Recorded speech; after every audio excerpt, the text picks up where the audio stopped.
Well, welcome to the Walker Art Center. My name is Pavel Pyś. I'm a curator in the Visual Arts Department, and I am sitting here on the McGuire stage with my colleague, Philip Bither, director of the Performing Arts Program. But crucially, I'm sitting with two amazing artists, Ralph Lemon and Kevin Beasley. And we are here on a Saturday morning, the day after the premiere of two new works, Rant Redux, a 4-channel moving image installation currently on view in Perlman Gallery, as well as a sculptural installation called Residuum, and then also the new stage piece, Tell It Anyway. And we've been celebrating, thinking, exploring the ideas, and both Philip and I are really excited to talk to both of you about these projects. And I think the first question I really want to open up with is, how did you come to know one another, and how did you start collaborating? You want me to take that one? So I'm gonna. Your version of it. Yeah, my version of it was. It was actually while I was in school at Yale. This is 2011, and there was a student, a fellow student, also in the sculpture department, that was like, "Oh, Ralph Lemon, we got to bring Ralph Lemon." Huh. And that student had a previous experience with Ralph in the studios at Cornell, and then I think everyone was like, "Oh yeah, Ralph Lemon, that would be interesting to have him come and critique or do studio visits." And Ralph agreed, and he came. And there were several studio visits. You'd have like a lottery situation, and I never won the lottery to get Ralph in the studio. And on Ralph's last visit in 2011, towards the end, and this was after Ralph had given a lecture, he had done studio visits, kind of see him in the halls. I asked one of the students, I said, "Hey, can I have your studio visit? You can have my whatever lottery I get later, you can have it." And they were like, "Let me think about it." And I was like, "You better think fast." What made you want to do that? Well, because I was, Ralph was really one of the few artists that was kind of working multidisciplinary. Yeah. And also very rooted in performance, thinking about movement, thinking about writing, thinking about music, thinking about drawing, and thinking about objects, and thinking about spaces. And I mean, he's just thinking about a lot of different things. And I felt like for me at the time, there was a lot of things that I was, I had just begun doing performance work in a way that was integrating my studio practice and movement and music and thinking about sound. Right. And that was all converging, and so it just felt like, well, Ralph might be someone to have a conversation with. And that's really how we met, was through that studio visit, and that's when I shared the very sort of first iteration of a performance I did, I Want My Spot Back. And that was something I'd worked on over the summer while I was at Yale. And did the performance in the very beginning of the semester, and had this kind of wild reaction. There was a wild reaction to it, and being able to converse with Ralph around it was also trying to think about what do you do with something like this. That's my perspective. Do you remember that, Ralph? And did you immediately start thinking, I'd like to work with this person, or further beyond a teacher-student relationship? Yeah, I mean, my version is I walked into a studio and saw these really, interesting dark resin pieces on the floor and kind of on the wall. But over in the corner of the studio were two turntables. And I asked, "What's that?" Because we walked in and he was more talking about just the sculptural practice. And so we went over and he played, I Want My Spot Back, which is you were resampling a cappella rap songs of dead hip hop artists, as I recall, right? Yeah. So, and then that piece was included in the yeah, and MoMA. when he put it on, I just thought it was so, I don't know, like deeply moving and scary simultaneously. Right. I just thought it was very powerful, and I was just in the midst of curating the Some Sweet Day sort of dance series at MoMA at the time, and I thought this would be a nice scratch and in the choreographic, like, you know, structure I was trying to set up. So I invited him into that. Asked him if he would be interested. And this is funny, and I'm sorry I have to out you, because I was a partner. I was collaborating with Jenny Schlinska at the time. Sure. She thought it was a great idea, and we invited Kevin out to lunch and said, "Okay, we'd like you to come and be part of this, like, sort of series at MoMA, but you can't tell anybody." And he was like, "Can I tell my mama?" We thought that was the best. Did you want it under wraps? We had to, because it wasn't announced yet. But once we got it in the MoMA, I mean, it was a whole very interesting situation during the first sound check, and because Kevin works with subwoofers and Loud sound. And loud sound, which is like a generational thing too. I think, just like volume versus. Right. And I think he was also trying to figure out what it was in that big, atrium space, right? That kind of institutional real estate, which was like kind of profound, really, for us. Because you were set up in the main atrium where the other dance works happened at the time. Yeah. And you want to explain the day we did the sound check and Aggie Gunn had they had a party for us her upstairs. That was, I mean, but that was pretty much, that was it, right? Like it came in and was working with Jim Toth, the sound guy who does all of the stuff for MoMA and PS1. Just like really brilliant sound engineer, and he builds his speaker systems. And we were listening to the kind of first section of it, and whenever you're going through sound check and testing, you're trying to find what is the level, what is the volume that this thing is going to be at. And initially there were two speakers, two subwoofers that were on the platform kind of midway, actually kind of next to me. And as I was listening to everything, I kind of walked around the space, and it was really loud, but there was a shelf. There was a moment where the sub bass kind of disappeared because that space is just so big. And so I was kind of listening, and I was and thinking in my head, how do we solve this? How do we do this? And a MoMA employee, a staffer, came down and was didn't talk to me directly, but was talking to, I don't know if it was Ralph or, maybe it was Jenny, and was like, okay, the sound is really loud. We can hear it upstairs. And how much longer is this going to go on for? And we were like, maybe another 15 minutes or 20 minutes or something, not that long. And she was like, okay. And then she went upstairs, and then we kept playing again. And she came back down immediately, not even 5 minutes, and was just okay, this has to end. This has to end right now. And we are having a gathering for Aggie Gunn that says to stop.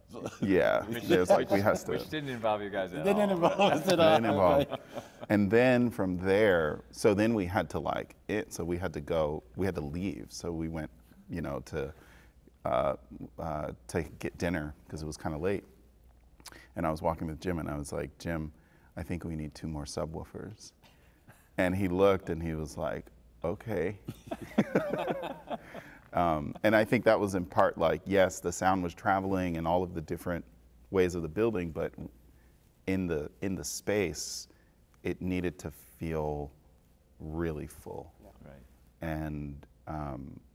And he was like, yeah, okay, we can do that. Well, when we actually did, when Some Sweet Day sort of happened, I felt like Kevin's piece was maybe probably the most powerful piece of the series. Wow, that's saying a lot. And it was the piece that scared me the most. I went to the second show and I had to leave because I just thought it's like, it was just too much, like emotionally, and the volume, and just like the way I felt like it was transgressing this space. Right. The dances kind of couldn't do that. Right. And I thought, well, I just, on a material level, right? There's Kevin as a person who I really sort of adored. But on that material level, I thought this is really good for me to kind of be around this art making, Do you remember when you then said, can we work on I just kept something? asking him to come and play. Can you do some music? Can you make some music for this? And then the first thing we actually really collaborated on was the chorus dance, which was the thing that Came right after I was Scaffold making when we did Scaffold Room, Right. but I didn't really finish till we went back to New York. Realize. So Kevin, you're involved in the chorus at the kitchen, at their version of Scaffold? Yeah. Oh, okay. So this And- is 2014? Yeah. So just 2014. years. Yeah. Some Sweet 2014. Day was 2011, 2012, right? Yeah. Yeah. Hmm. So really, 10 years ago you started Yeah. working together. And Ralph recommended, and I think Jim Hodges, we did a small series in the gallery spaces here at the Walker. It was experimental music and sound art. And we invited you, after hearing Ralph's description and talking with you a little bit, to do that piece in the Hodges exhibition as well. Yeah. That was with it was like the sky kind Yes. of tapestry Yep. almost. Yep. Same gallery Made where of you are. genius. No, Yeah. I wondered if we could go back also to then the origins of the Rant cycle and the work you did at the kitchen just before COVID hit, which we now get to see in a 4-channel installation in the galleries. Can you bring yourselves back to that period, the months leading up? Where did that come from, and what were you thinking at that time? I know it was invitation only, and it was a moment in time. I know you described it once as a very loud, site-specific sound, movement, voice, brown, black body, cultural experiment, and rage, freedom, and/or ecstasy. Well, continuing on from the chorus work collaboration, I mean, I think Rant, maybe not clearly, but directly came out of that via an invitation from Kevin with his show at the Whitney in 2019. Yeah. So you thought, why not invite Ralph and these dancers? And that was the I first. mean, That was the first invitation from him. Yeah. Because it was like that was a good moment. having a moment. I mean, that thing, was it was such a big. It was just a big object or a big thing to kind of take on, and I felt like in order to really engage with it fully, I needed support. I needed folks You that mean would. the whole Whitney show? Yeah, that exhibition and the possibility of having a way to bring in conversations that I've been having with people for many years, and then it's also like, oh, this is an opportunity to invite Ralph to do something, and to continue that conversation with what would, Ralph is, a lot of his work is also thinks about the South and thinks about just Black music and everything kind of wrapped up in that, and I felt like it would have been a injustice to not invite Ralph to also think about these things with the work, and then he said, yes, I'll do it, but you can't announce that I'll be there. That sounds kind of familiar. Yeah. Well, I think with the Rants from, the Whitney onward, it's like as an artist, and it's like I'm waiting for the invitation, like the right invitation, right? So there was the invitation from Kevin for his Whitney show, which gave really birth to, what Rant is or was, then we got an invitation from Porto for the Forum do Futuro, which sounded like a really interesting place to try another iteration of it. And then this invitation from the kitchen via Okwui. She was doing some collaboration with the kitchen and St. Mark's dance space. And she invited us into that, and I thought, okay, here's another Rant number 3. And then the hammer too. And then the hammer that came later. Yeah. Yeah, so it's also, and it was also like, what are the conditions? Like making sure that there were not just, you know, random spaces, but spaces that felt like they could have a real important conversation with the work, and where we had some agency. Yeah. Do you know, where we could kind of control who was there and not, and how the thing was seen or not seen. And I mean, for me, those are like really important questions about it. The pop-up element of it. And then asking the collaborators, and every time something comes up, we ask, everyone wants to do it, right? So there's this agreement with the vocal body and the movement bodies about it. And you know, I think it's like the Rant Redux installation at the Walker now, you know, came from the kitchen version. Mm-hmm. And that happened right before lockdown, so I feel like that was a really special time, and it was right at the moment that Kevin was having his son, and we had to kick him out of the space actually to go to the hospital. Yeah. while we were rehearsing. I mean, it was crazy, and then I know I wanted it documented, so we had a good 4 or 5 camera shoot that night.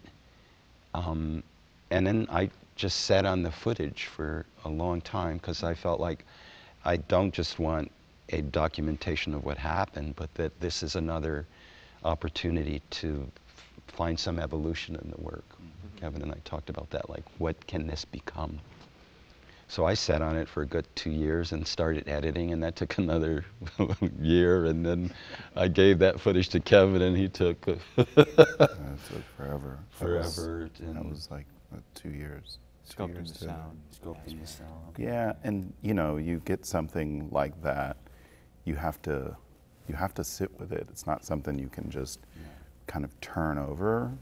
So it felt like living with it for a while, and watching it and thinking about it, and then other things that happen just between Ralph and I, and just conversations that come up, and you start to think about it, and then with your own work, and so it needed a lot of time. And then we had this idea, because we were both sort of working on it without a destination. Clear. It wasn't like, oh, here's a commission to do this. We just felt like this is part of our Rant collaboration. Like, this is the Were you thinking of it as an artwork that you wanted to be able to present to a public in a, say, a gallery kind of space? Well, I think we'll have 2 different ways of answering this. I have a third answer. I don't think of it as an artwork. It's like, this is my work. It's like a practice.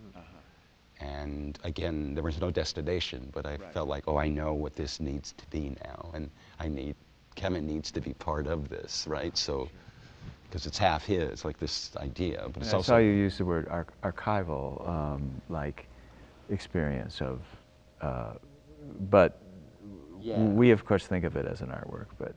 Well, that's, yeah, I mean, it's whatever's useful for who's ever in discussion with it, right? Yeah. This may not be easy to answer, but you know, this happening right before the murder of George Floyd, before COVID hitting, of course there was these horrific murders of black men, black people by the police in the years leading up and continuing to this day. There is a sense of ongoing oppression and societal crisis, climate and other things. Now it feels prescient in a certain way, this work, but at that moment, what were you thinking about emotionally? How would you describe the energies that were being applied into the sonic and movement and performative elements of the work of Rant? I guess like some of the devastation that came from COVID was kind of felt in, you know, marginalized communities in ways that I felt like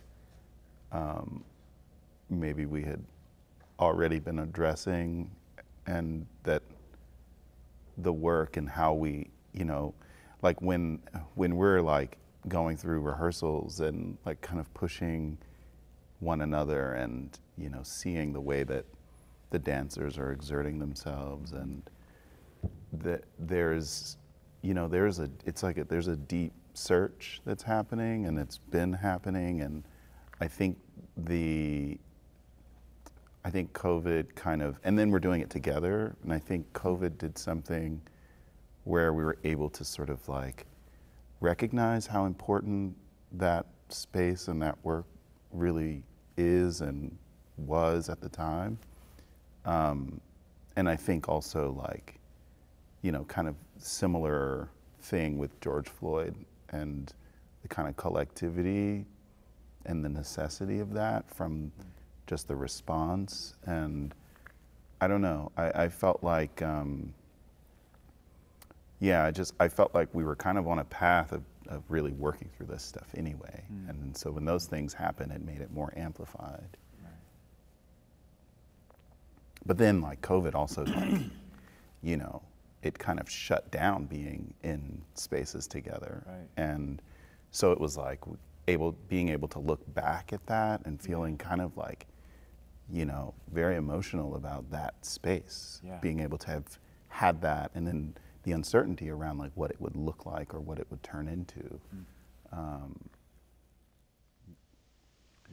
And for lots of people, you know, not lots, but for some, you know, important friends and audience in New York, that was the last piece they saw before the shutdown, right? So, you know, the potential meaningfulness of that, not so much as a work, but just the energy of that work.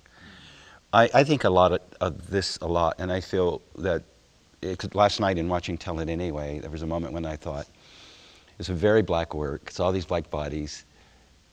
Is this work exploiting that?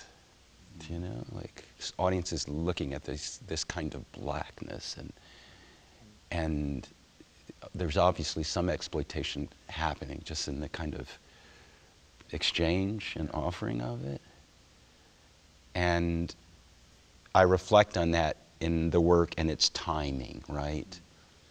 COVID or the George Floyd moment, and I think I can't nail it down because as an artist, I'm not activistic. And I had some friends here last night who started dancing with me like 50 years ago, and they're like, "Yeah, Ralph, you like when you're just like out on the street, you're so nice and easy and like cool, and then the work has always been so full of angst."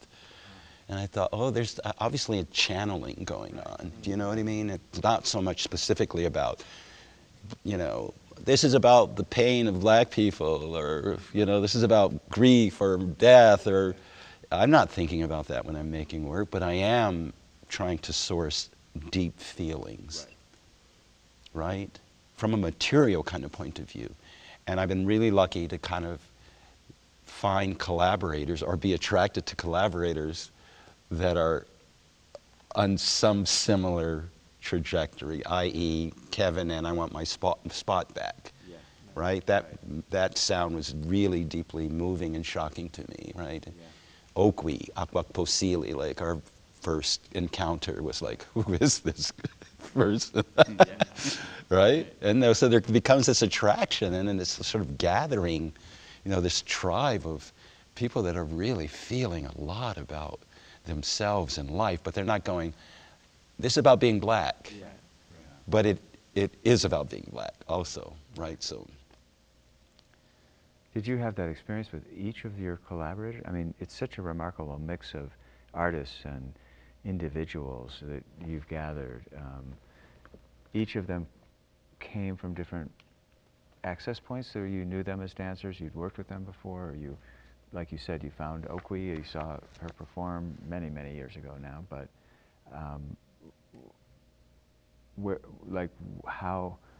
how did the tribe come together?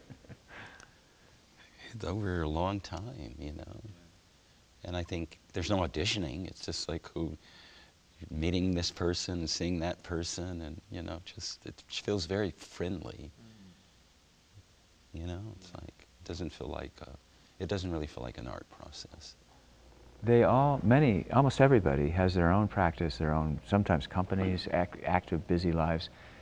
Everyone seems, when Ralph and Kevin call, everybody seems to drop everything and want to be there again when you've asked them to. There's a sense of loyalty. I mean, I wonder if you could speak on behalf of them. What is it that it gives to them to come back together and do a performance like last night? Well, and another big question I would pose to Kevin, because I don't think it's about me, it's about this thing we're agreeing to. Yeah. Yeah, I also feel like when Ralph calls and he's like, hey, I have an idea, that I'm already like, okay, we're gonna do the idea. It's then just like, how do we make it work? How do we kind of, what will be necessary to bring that thing into being? And that's always the exciting part, because you don't know, you can't anticipate what that's going to be. Even, you know, with the way Rant came into being, I had no idea. It was like, didn't know that that's what it would, you know, it's like you can't go into it with a certain kind of expectation beyond just it will be it'll be hard work, and it's going to be, you know, emotionally very deep and difficult, and it's going to be super generous. And that kind of, you know, there's already an agreement to like go into that space, because I feel like that's the space I should always be in, or I should be in that space more than you know, than a lot of other spaces that you can find yourself in. So, and maybe that's how other, you know, dancers and performers and people feel when Ralph has, you know, wants to kind of like share in terms of, you know, trying to work through some ideas, is that we all feel like we really are in this together in a yeah, I don't know, like in just a very deep, you know, sincere way. So I think when people are like, oh, I can't do it, it's because like, oh, I've already committed to something else. You know, that my timing doesn't work. It's like very like kind of practical, logistical things that keep us from, you know, being able to do something. Other than that, it's like we did chorus at the Underground Museum, and it was around Christmas time, and we all flew out, and it was kind of a wild time to be there. That was like 2018, I think. And you know, like having folks come out there during that time, it was like literally like a couple days before, I think the performances were happening like on the 20th and 21st, or it happened then, and it turned into like, you know, like a block party. You guys did it outside. It was outside. We asked to do it outside. Yeah. And that felt really amazing to do that. Yeah, yeah. Yeah, I'm not quite sure, like, what's the word for, it's like in some chemical reaction. Like for me, I call these folks not because I feel like the work needs another gig or a date. It's really like in this chemical reaction to something, like, you know, there are these explosions and then there's some trailing, like some, like, opportunity for it to be something else, or more of what it was, or of itself. And I feel like that's been my reason to check back in with everyone for that next something else. So, and something to do with the evolution of, you know, whatever it is we think we're working on. I'd like to talk a little bit about how the transition from the rants to Tell It Anyway happened. And Rant Redux is this incredible, it's a 14-minute, 4-channel moving image installation.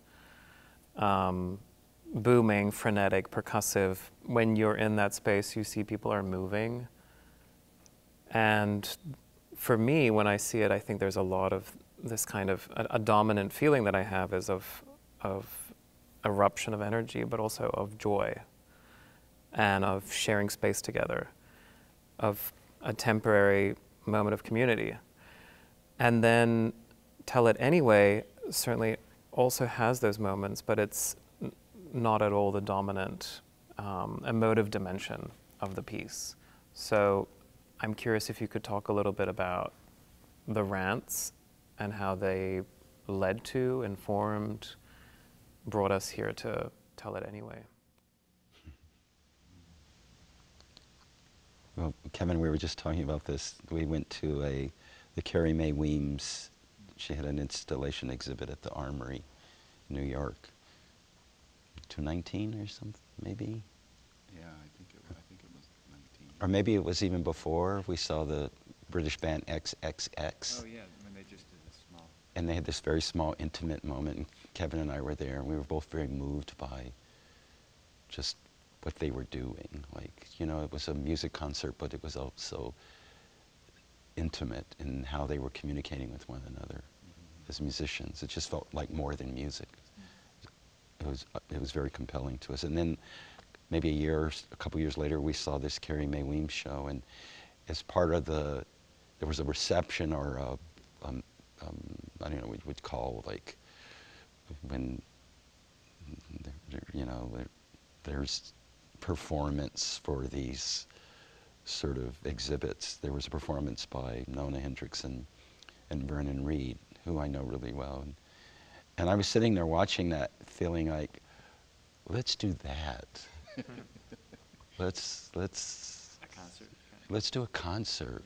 Because I think we're constantly talking about, like, what does Rant become? So we're not just doing another Rant. Like,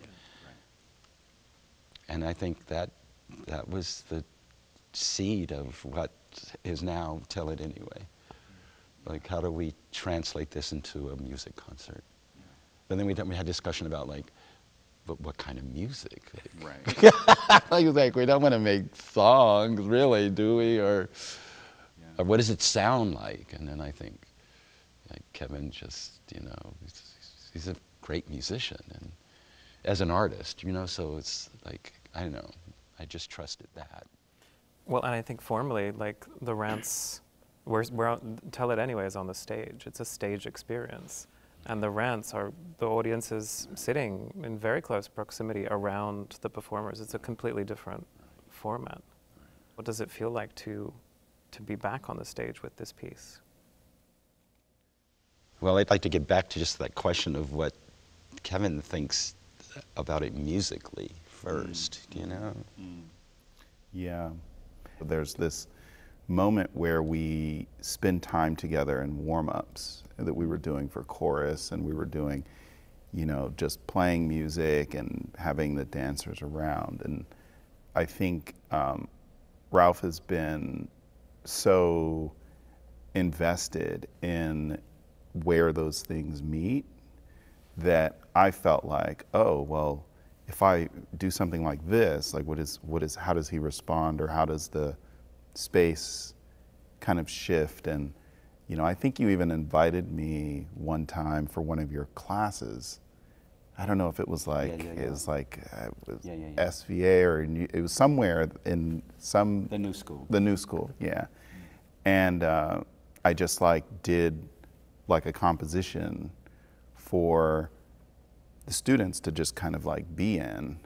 And it was kind of a warm up, but it was also, there was movement, and I was just like kind of putting music and sounds and things together. So there was also that kind of like building an association of the music and these bodies in space, and that those things are always linked. And I think Rant and then this kind of question around what do we do with that, it felt kind of natural to then move into a space where, oh, like, well, maybe there's, you know, there's more language, there's more text that Ralph is kind of introducing, and it's always there and we're working with it, but then maybe the shape that, or the spaces that stuff exists in can, you know, can be something more than just like a, you know, a dancing rhythm, right? Like that we can move into all of these other kinds of sonic spaces as well, and we can always, there's always a heartbeat, there's always a pulse that's happening, but it doesn't have to, you know, it doesn't have to come through drums all the time. And that, I think, was, you know, so, you know, we would get in the studio, and the studio would be a space to be like, okay, let's like, well, let's try and figure out what this is. And I think one thing, not to like go on too much, but the, when I was working on the publication for A View of a Landscape, that publication included a record, included a double LP record.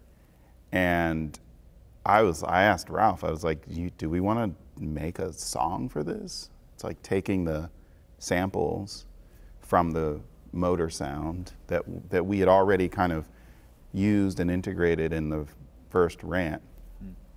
And do we want to like make a song? And there's language there that was happening in Rant that Ralph and Okwui had been developing for many years. And that kind of, you know, it started with like sending an email like, all right, here's some like sound samples, what do you think in terms of texture and space? And then it ended up turning into us developing like a really specific song for that. And that song is the Okpui's third song, which was the first song that we put together for what became Tell It Anyway.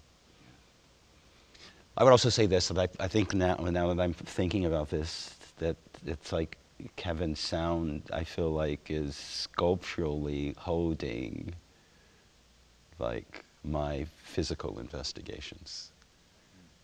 Do you know? There's some sculptural elements, particularly in the Tell It Anyway work. Getting to your question about being back here, I thought, you know, when Philip asked about this a year ago, that the timing of like rethinking about, or just revisiting the, you know, Scaffold Room. I think it was 3 years. Was it 3 years ago? Yeah, it was 5 years ago. Or 5 years ago, sorry. Because we were talking ongoing, Yeah. But it was sort of That's like, true. when is the right moment for you to be back with us? And we were also grappling with the memory acquisition of Scaffold Room, and then the idea of like 10 years later, 10 years on, you know. That felt, yeah, that felt like a nice marker. Yeah, and maybe it was far enough in advance that also you could put it on everybody's schedules and things like that. Or just think about it. Yeah, yeah. And see what happened, and then the timing kind of worked out perfectly. But I also thought coming back to the Walker and coming into this theater was the most radical thing we could do, given how I haven't been back in the theater for 10 years, or 20 years, really. Yeah, how do you stay in the house was in this space 17 years ago? So it felt like that would be a real challenge. And then it turned out, I was telling Kevin, it's like, this is going to spoil you, so be careful. You know, best because you have really good sound, and, you know, because all these institutional spaces, like, you know, objects look great, but none of them are acoustically intelligent spaces, you know, so forget it. Sound is like always a monster. And yeah, but I think for me, what was really challenging was having people look at the work from that tyranny of a fixed proscenium focus. Do you know what I mean? They're not moving, they're not standing, they don't have an option of walking in and out, they're like fixed. The audience. And showing work in that kind of, again, tyrannical sort of energy. felt very challenging because I haven't been here for a while, and this work didn't feel like that was not its. It didn't have that kind of agency, you know. But last night felt really interesting. I think, yeah. So I still don't know. I don't know how it's, you know, what it is, but it feels like generative. I mean, it's remarkable, but it does feel, you know, you're kind of out of, in a little bit of, yeah, for me, it's like I'm kind of out of my element, like I'm not, so there's a lot of like focusing inward a bit more and really like not trying to think about that space so much. I think being able to use its, you know, all of its kind of possibilities. Like, you know, I'll ask the sound engineer, like, oh, can we get, and he's like, yeah, we have that, or we've got this, and we might have this. And I'm like, wow, like, where is all of that stuff? You know, you're like, there's just a lot to access, so I'm kind of understanding that a little bit, but I think it's, you know, what's been exciting in working in the theater is that it has, you know, kind of drawn very clearly the bounds where we all kind of enter into the space. And then how do you push even outside of that? Like, how do you, you know, I can start to see like why there are certain decisions that Ralph is making around Tell It Anyway to push outside of it, push outside of the frame that's here, even though we're in this space. So that all feels really like, you know, the fact that I'm in the theater with Ralph becomes like the best for me possibility, because I'm, you know, he's like, yeah, he's like, don't let it spoil you kind of thing. So I'm already in this space, but then am thinking about the fringes, and that's super healthy and exciting. I mean, it was a remarkable night last night, and I hear you about the challenges of the proscenium, because it does tend to turn it into a show, you know, and I'm just curious about the strategies to keep it real, because it, you know, because it can so quick, as even the chorus line, you know, is such a sort of theatrical trope in musicals and things like that. It's like, how are you able to keep the performers really being real people and not just putting on a show, you know, that rawness and authenticity. Suggesting it, I think, is the best I could personally come up with at this point. And again, I feel like trusting Kevin coming into this space, right, is allowing for what he brings to this space, something not so emphatic, right? In the sense of, this is music. It's like, is this music? Do you know what I mean? Like, just the sound, like, and then I think the performers also understand where they are and where and how to like expand their presence and, you know, materials here. Like, I think we're all on the same page with that. Like we could be anywhere. And when we work this work, it's the same. Do you know? Like, if we're in a studio or a sound studio or a dance studio, everyone's like doing it fully with as much surrender as an audience sees in the performance. So it's not like we're turning on for an audience. Right. So I think it's just trusting the material and the idea of what we feel like we need to do with our bodies and sound, and what it is that we're trying to share. Was it surprising, or what were your reactions to having 300 people witness it collectively? Yeah. Well, it's a very intimate space, so energetically, I felt it was kind. It felt kind. Yeah. Like, okay, come on and try this here with us. That was my feeling. Yeah, I also feel like in all of these situations, there's moments where you know, there's familiar faces, like Right. even in Rant Redux, there's, you know, you kind of, you see what we're all doing as, you know, sort of performing, but then you look in the audience and you see, for us, we see people that we know, and we see Right. people that are Yeah. kind of also invested in there with us, and Right. I think in this, it becomes a moment to then, you know, in some way kind of bring those folks into what we've been doing. So it's like we saw people last night that we've been in conversations with and that we had saw like a week or two earlier, Yeah. or a week or two Right. ago. And then they're here and they're experiencing that. So it deepens the conversations that we're already having with others. And that's kind of that's probably the extent of how I would think about the audience, is the folks that you're sort of building and accruing relationships with. I'd like to hear about, from both of you, and how this bears on your collaborations, but also separately. And I think I want to start by saying that, Ralph, in the works that I've seen of yours, and then as I've come to know your practice through conversation and reading, there's an immense sense of porosity between your works, and they often pull on elements that have been presented in the past and bring them back into the future. Imagery, material, objects, choreographed moments. You pull on those and you build a kind of visual lexicon that you reuse and reanimate. And I was really struck by how there's crossover constantly between different works of yours.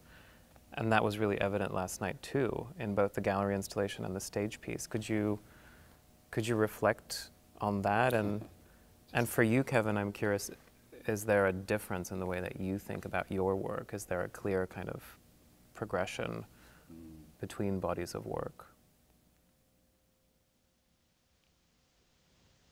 I don't know, maybe I'm just being lazy, but it's just like you know, I'm an older artist now, right? And there's a lot of archival stuff that feels feels very relevant. You know, and maybe I could think harder about, or a little bit more spacious about having some new idea, but I don't know, the questions I'm asking, for me, they feel infinite, and I feel like I can just ask them for the rest of my life differently. I think it's kind of what I'm trying to do in this work. Like, what's a different way of thinking about this or that, and it's generative and useful. Yeah, I feel like I'm in the early stages of that. Like, you know, I like, as much as I, you know, think about Ralph as a collaborator, I also think about him as a mentor in a lot of ways, just in terms of, you know, kind of establishing a way of working and thinking about things where it just takes you a long time to arrive at something that you feel is, you know, really deep and moving for yourself. So there's like pacing, and so I think like through all of that, I'm constantly, you know, I'm just kind of moving a bunch of things around in the studio and moving thoughts around and kind of working in a multitude of ways to, you know, kind of continue the search. And then you kind of get moments to kind of step back and you say, oh, I've moved, you know, I'm kind of in this space, and then that sparks another question, and then you kind of dig in and you like, you know, you do the work. And yeah, I don't know if that like describes that, but that's like kind of how I feel about it. For me, it really felt, Ralph, especially yesterday, that it was really heightening this question of memory. And as you pull on things from the past, it's, for me, inevitable. The question is, how do you remember something from the past in a new work? And I think generally this kind of issue of how do we hold a memory it seems so important to the piece last night to Scaffold Room to a lot of the work that you've been making. Or it brings up this idea for me also of like repetition, and it just gets back to the idea of being lazy, like why repeat something? Like, and I feel like this idea of the archive or repetition or repeating an idea, like I'm throwing, you know, I'm throwing bricks, and I've been throwing rocks at things for like in pieces for years, and I don't know why that keeps coming up, but it feels like I must do that, and I'm not thinking, oh, I did it 2-3 years ago, so I should do it again. It's just like I need to throw rocks again. And I trust, you know, these impulses. And until someone says, please stop throwing the rocks, or it's getting boring, or, you know, maybe I'll stop. But I feel like it's important to kind of trust, like, the impulse flow, like, in my practice, for whatever reasons, you know. It feels like I'm getting at something, or something just needs to be expressed that feels important to my body. So, or psyche, something like that. The piece had a sense of being haunted and felt like a sort of elegy in a certain way, and there was elements of lamentation and a kind of, there's a kind of sense of loss and reflection on a life, perhaps, but then also this intensive joy, especially at the end of Rant and things. Did you feel like, from the dream sequences to the history of black music to the reflection on black writers that matter, I mean, that it was kind of a summation of a certain kind of history that you both lived, or that you, Ralph, reflection on loss or on spirits you're still channeling and things like that? Those are all feelings I had in the work. Yeah, I mean, that's an interesting question, and I think I would love to share this with Kevin, because I felt like when I first heard I Want My Spot Back, I felt something wildly haunted by a young artist, a young black artist, that moved me fiercely. And I know that a lot of what I'm sourcing moves me fiercely also.